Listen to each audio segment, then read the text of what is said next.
on va parler du Racing Club de Lens féminin. Parce que Alex, tu es un peu un spécialiste. Ça te dérange si j'utilise ce terme? Bah, tu peux, mais je, je n'irai pas jusqu'à dire que je suis spécialiste, mais c'est vrai que je suis les matchs. On va dire que je suis un petit peu à même d'en parler, même si mon avis ne sera pas définitif Oui, bien sûr, bien et sûr. j'aurai pas la chance. Donc, comme vous pouvez le voir, le Racing Club de Lens est actuellement cinquième de D2 féminine avec 20 points. Ils sont à 5 points d'un trio qui est Le Havre, Metz, Nantes. À la quatrième place, il y a le LOSC qui est à 23 points. Est-ce que tu peux un peu nous présenter cette équipe du Racing Club de Lens féminin et nous en dire un peu plus sur cette équipe? Alors, bah, c'est une équipe. Moi, alors, pour commencer, c'est une équipe que je suis depuis sa création, donc en août 2020. Et c'est vrai que On était ensemble au premier match d'ailleurs.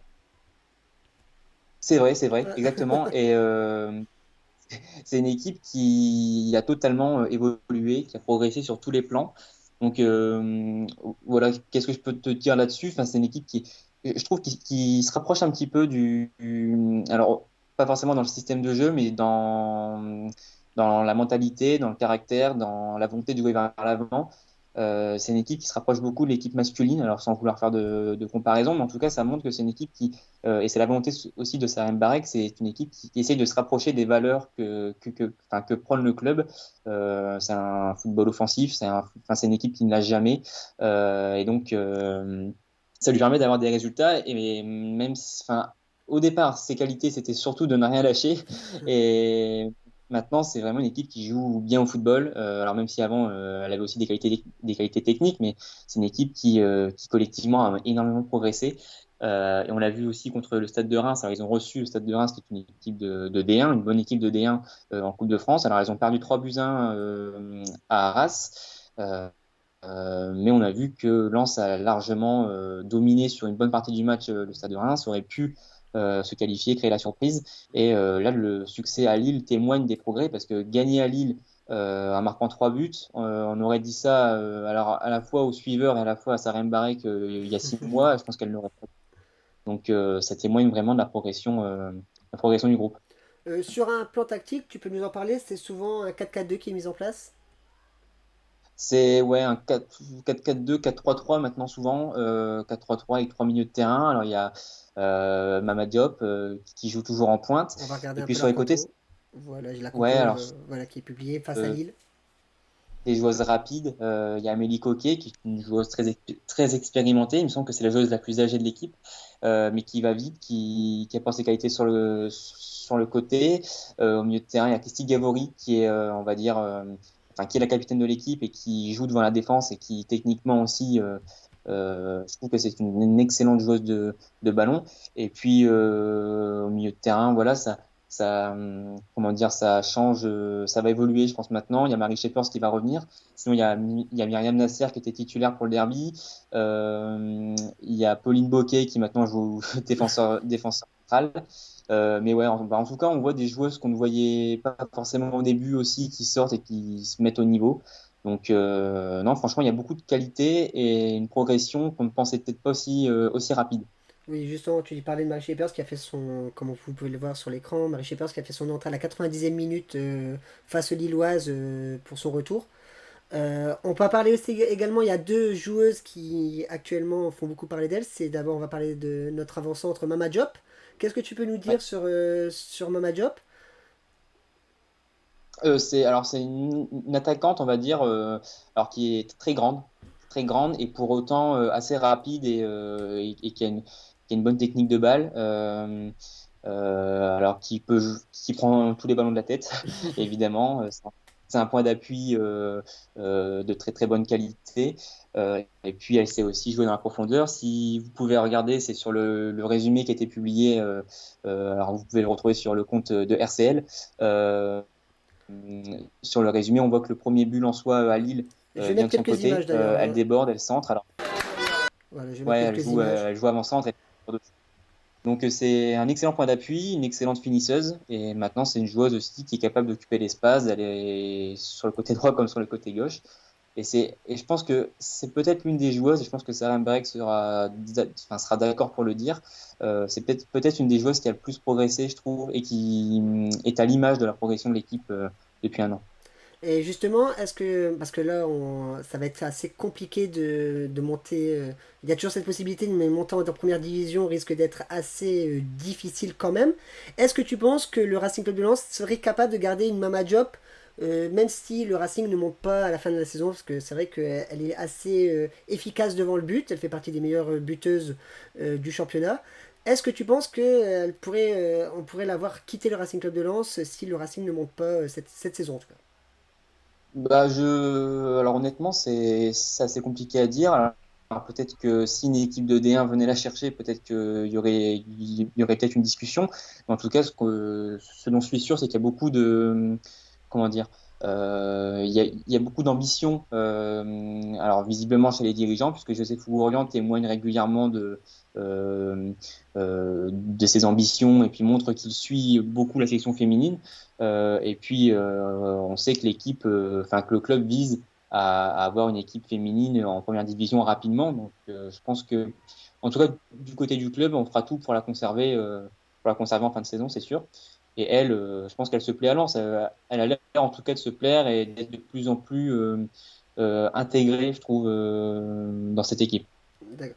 Autre joueuse qui a fait un peu le buzz justement lors des dernières rencontres, c'est Pauline Cousin qui a inscrit un triplé face à Lille. Qu'est-ce que tu peux nous dire sur cette joueuse? Et puis, elle avait aussi marqué un doublé lors du Oui, dernier match à domicile contre Saint-Malo. Donc, ça fait 5 en une semaine. C'est une joueuse, alors c'est une ancienne attaquante qui est maintenant joue au milieu de terrain. Elle est un petit peu redescendue. Elle joue pointe haute dans le milieu à 3 quand c'est un 4-3-3. Non, c'est une joueuse qui a été technique. Moi, je suis toujours impressionné. Euh, enfin, elle est souvent à l'origine avec Chrissy Gavory au milieu de terrain des actions, des mouvements, comment dire, du genre triangle, des sorties de balles au sol. C'est toujours très propre et très technique et c'est souvent elle qui est à l'origine de ces sorties de balles. C'est une joueuse qui a une bonne qualité de frappe aussi. Voilà, on le voit sur le résumé. Et puis, une joueuse qui est très importante aussi hein, pour l'équipe. Elle s'est imposée en tout cas comme une titulaire indiscutable. Et c'est vrai qu'il y aura le retour, tu disais, de Marie ouais. Shepers qui revient de blessure, qui est expérimentée et qui est l'une des milieux qu'on pensait titulaire avant sa blessure. Et puis il y a Tess David aussi qui était arrivé de Reims en début de saison. Et donc il y a beaucoup de qualité à Lens, en tout cas au milieu de terrain. Et Pauline Cousin, elle s'est imposée comme une titulaire. On va désormais évoquer un peu les objectifs du Racing Club de Lens féminin. On va revenir sur une interview qu'a donnée Sarah Mbarek il y a quelques jours sur le site de l'UNICATEF, que tu avais d'ailleurs partagé sur Twitter. Justement, elle parle de s'installer en Ligue 1, dans les 5 premières positions de Ligue 1 à terme. C'est quand même un objectif très élevé pour un club qui est seulement à sa deuxième saison et sa première saison complète si elle se termine cette saison. C'est quand même un objectif assez grand. Qu'est-ce que tu en penses? Ouais, alors ce qu'il faut aussi savoir, c'est qu'elles sont enfin, la D2 se divise en deux poules. Une poule, on va dire, plutôt nord et une poule plutôt sud. Et c'est vrai que Lens a, entre guillemets, le malheur d'être dans la poule la plus relevée, avec Le Havre, Nantes, Lille, Metz aussi, qui ont vraiment des équipes qui pourraient, je pense, jouer en D1 ou presque. On voit que l'écart entre les équipes du bas de tableau de D1 et les équipes du haut de tableau en D2, l'écart n'est pas si important que ça. Après, c'est vrai que le top 5, pour l'instant, Lens en est encore assez loin. Alors, faut aussi savoir à quelles équipes on compare. Le top 5 en D1, ça reste Paris, Montpellier, Bordeaux, qui sont des équipes qui jouent la Ligue des Champions féminine toutes les saisons. Mais en tout cas, je pense que si Lens est ambitieux, si le club met les moyens, je pense qu'il y a moyen de s'installer en D1. Après, il faut d'abord monter. Ce qui est compliqué parce qu'il y a une seule équipe qui peut monter en D1 pour l'instant. On devrait passer à deux montées à partir de la saison prochaine si ça se fait. Mais en tout cas, c'est compliqué déjà de sortir de cette D2 qui est très relevée Ouais, pour cette poule en tout cas. et surtout, enfin, à s'installer dans le top 5 de la Ligue 1, c'est quand même super ambitieux, comme tu disais, hein, quand tu vois des équipes comme, on va même pas parler de Lyon et du PSG qui sont vraiment, on va dire, hors champ, quoi. C'est vraiment les deux équipes très très fortes. Et voilà, on sait que Lyon a remporté à de nombreuses reprises la Ligue des Champions. Mais c'est vrai que derrière, il y a des équipes comme Montpellier, comme le Paris FC, Bordeaux. Paris euh, FC, j'ai oublié. oui, le Paris FC, oui. On a quoi on a même Soyo, Soyo qui joue actuellement le bas de tableau, mais qui est une excellente équipe. Enfin, je suis pas un expert du football féminin, je vais pas me faire tout d'un coup le grand expert, mais je me rappelle que j'avais vu il y a pas si longtemps que ça un match de Soyo, ça jouait plutôt pas mal. Et quand je vois qu'ils sont actuellement seulement 10e sur 12 de D1, et ben je me dis quand même le niveau est assez relevé pour du football féminin quand même. Donc c'est vrai que le top 5 c'est quand même... Ce qu'il y a, ah, ouais. Ce qu'il y a, c'est que le niveau est bon et le niveau est bon, je trouve, encore plus maintenant dans le haut de tableau de D2. Ce qu'il y a, c'est que l'écart en fait est tellement important entre le top 4, voire le top 5 et le reste, que en fait des équipes comme Soyo, je crois, à 2 ou 3 points en D1, alors que c'est une très bonne équipe. Mais l'écart est tel avec Paris, Lyon ouais, c'est ça. et tout le reste, ils gagnent pas beaucoup de points une fois en D1, donc c'est quand même compliqué de s'installer. Mais encore une fois, si on y met les moyens et qu'on a les ambitions, je pense qu'il y a déjà la possibilité de monter en D1 et ensuite de s'y installer assez progressivement. Et est-ce que tu peux aussi, de ce fait-là, nous dire quelques mots sur Sarah Mbarek? Tu la côtoies régulièrement après les matchs, etc. Quel genre de coach est-elle? Le genre de coach est-elle Ah euh, alors, elle est très. Non, ce qui marque, c'est son exigence quand même. Et c'est vrai que, alors au départ, quand on y va au tout début et qu'on la connaît pas, on peut se dire qu'elle est très exigeante et elle a beaucoup d'ambition, peut-être un petit peu trop. Et finalement, on voit que ça colle parce qu'elle arrive à faire progresser son équipe à la fois dans le jeu et dans le caractère en quelques mois seulement. Et en tout cas, elle est très très disponible. On voit qu'elle est quand même très proche de ses joueuses. Elles sont toutes très proches. Je vois que tout le monde, les joueuses tutoient la coach. Alors, je sais pas si c'est forcément le cas chez les garçons. Je vois moins, l'équipe professionnelle de Lens chez les garçons, mais en tout cas, il y a une proximité qui est très importante. Et elle est ambitieuse, elle est rigoureuse, je trouve. Et puis, je pense que, en tout cas, Lens ne s'est pas trompé en misant sur elle, parce que honnêtement, je trouve, enfin, elle a le caractère, elle a les qualités, je pense, pour emmener cette équipe le plus haut possible, que ce soit en D2 ou pour une montée en D1 dans les prochains mois. de toute façon, on va dire aussi que quand le Racing Club de Lens a créé, enfin pas créé, mais s'est offert cette équipe féminine, en ramenant Sarah Mbarek, qui était un nom quand même assez connu du football féminin français, ça montrait déjà les objectifs et c'est aussi en raccord avec ce qu'on parlait avant, des objectifs assez importants que s'est fixé le club lensois en allant chercher une Sarah Mbarek qui est quand même un nom imposant. Enfin, quand tu as, je pense que quand tu es, es une joueuse de foot et que Oui, ouais, Tu vois Sarah Mbarek qui devient ta coach, tu as déjà un respect et une exigence qui est là, quoi. ouais, c'est une joueuse qui a joué en équipe de France, C'est ça. et puis on la voit aussi sur les plateaux télé. Alors même si ça peut paraître assez anecdotique, c'est une joueuse, enfin c'est une ancienne joueuse qui a une légitimité dont les qualités sont reconnues. Et quand on entend parler de foot, alors elle était chroniqueuse à un moment donné pour l'équipe, elle Pour est RMC. chroniqueuse souvent pour la Ligue des Champions. Ouais, sur RMC. Donc voilà, enfin, elle sait de quoi elle parle et je pense que les joueuses aussi, on la voit arriver. Tu sais qu'il y a un niveau d'exigence qui sera plus élevé. Oui, tout à fait. Bon, je pense qu'on a fait le tour. Tu voulais rajouter quelque chose sur cette équipe féminine?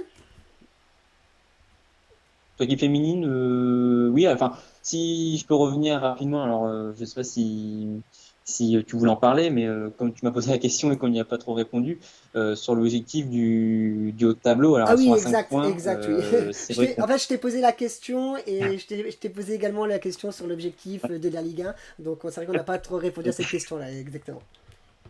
elles sont à 5 points de la première place. Alors il y a uniquement la première place. Ah, Alex nous a lâchés. Alors, je vais voir ce qui s'est passé. C'est Skype qui a lâché. Alors, on va essayer de recontacter, on va essayer de recontacter Alex. On se contacte par Skype, c'est pour ça que vous entendez ça. Alex, tu es là? Ouais, Voilà, ça a coupé. C'est la ouais, magie du direct. pas de souci. Alors, je m'étais arrêté où? Alors, ben, tu disais justement qu'il y avait 5 points d'écart avec le trio de tête. Ouais, donc elles sont à 5 points, elles se sont rapprochées considérablement des équipes du haut de tableau et on n'entame que la deuxième partie de saison là. Elles ont entamé en tout cas la deuxième partie de saison contre Lille, donc rien n'est fait. Même si elles vont aller jouer contre ces équipes-là à l'extérieur, elles vont aller jouer au Havre, à Metz, mais elles vont recevoir Nantes aussi à domicile, donc On va. rien n'est joué, même si honnêtement en début de saison si on nous avait dit que Lens jouerait la montée là tout de suite cette saison, on se serait dit peut-être pas. Mais l'objectif premier de Sarah Mbarek, c'était quand même le podium au tout début de saison. On avait parlé ensuite de top 5 parce qu'on avait vu que l'écart était peut-être encore trop important, mais l'équipe a tellement progressé en quelques mois que finalement tout est jouable sur cette seconde partie de saison. Et surtout, ce qu'on peut dire, c'est pour avoir des raisons d'être optimiste, c'est que le début de saison du Racing Club de Lens a été très difficile. La première victoire est arrivée très tardivement, ce qui donne des perspectives d'avenir sur cette seconde partie de saison, avec peut-être des meilleurs résultats sur ces premiers matchs qui n'étaient pas forcément, on va dire, au point, où l'équipe n'était pas forcément au point. Ouais, et puis la première victoire est arrivée très tard, mais elles avaient perdu très peu de matchs. Elles avaient perdu qu'une seule C'est fois ça. contre Nantes lors de la première journée. Et en fait, elles ont fait beaucoup de résultats où elles ont mené, elles ont largement dominé et où elles sont reparties avec un seul point. Donc, si elles arrivent à gagner ces matchs-là en seconde partie de saison, elles seront pas loin du tout, je pense, du trio ou du quatuor de tête. Même si Lille est un petit peu décroché là de 2 points, mais bon, c'est pas, Ouais, c'est rien. ça se rattrape. Mais c'est vrai que, en tout cas, on a trois équipes à 25 points et ça semble être les trois équipes les plus solides pour l'instant du championnat. En tout cas, le Racing Club de Lens féminin jouera à domicile face à Vandenheim. J'espère que je le prononce bien. C'est toujours compliqué de prononcer correctement les noms. Donc c'est Vandenheim. Ça doit être, voilà. Donc ça sera le dimanche 6 février à 14h30. On espère donc que les filles de Sarah Mbarek s'imposeront pour cette rencontre et on espère évidemment les voir joyeuses en fin de saison avec une montée en D1. En tout cas, merci beaucoup Alex de m'avoir accompagné. Tu étais le premier invité de l'émission, tu es un peu le parrain, voilà. Bah, merci à toi de m'avoir invité. C'était très plaisant de venir parler alors, déjà enfin, du harcèlement féminin dont on parle pas beaucoup et puis d'échanger avec toi pour cette émission. Je trouve que c'est un très beau projet que tu mènes et puis je suis content d'être le premier invité.